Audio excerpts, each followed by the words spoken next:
زورور خان صاحب زه خو به هم په دا دنیا کې د ژوند حق لرم. زورور خان صاحب چوپ. دلته به د ژوند د حق خبرې نه کوې. ژوند به زما په خوښه کوې. چې ما څه درته ویل هغه رنګ به ژوند کوې.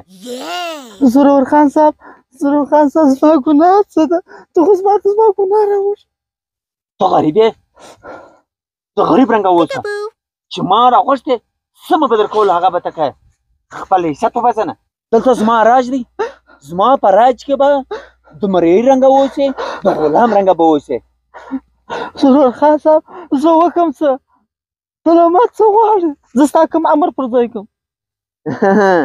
اوس ځای لرلی چې مو تر غاړه ونیولې، اوس تسلیم سوې. ته به داسې وکړې زما دا امر به پر ځای کې. سهار چې لمر راخیږي زما دغ دیواله به راځې و دغ دیوال ته به پروت یې لکه سپی. که زما کار هر کار وي هغه کار به کوې، که نه وي ماښام چې لمر پرې وځي دغه دیواله به کور ته ځې. دا امر به پر ځای کوې. زورور خان صاحب دونه ظلم مه کوه. دا زما په وس کې نه راځي.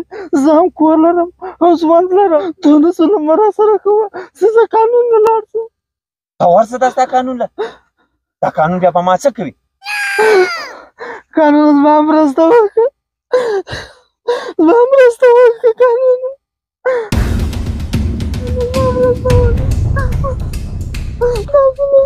دا څه دي؟ دا زه څه وینم؟ دا چش دي؟ دا زما له رازه سرغړونه کوي. دلته به زما په راج کې اوسي. ته څوک یې؟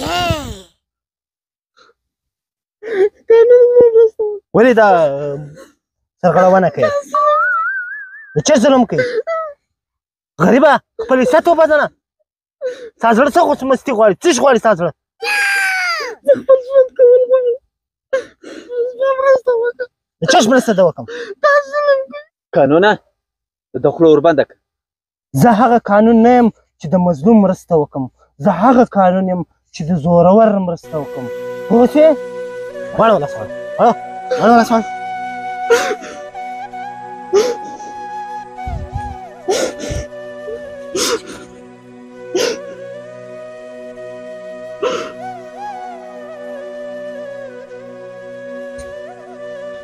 هم یې وربنده کړه.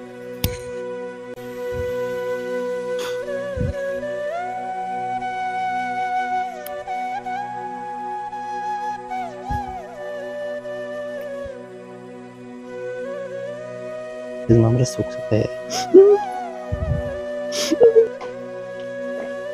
دالته اوس اوسېدل.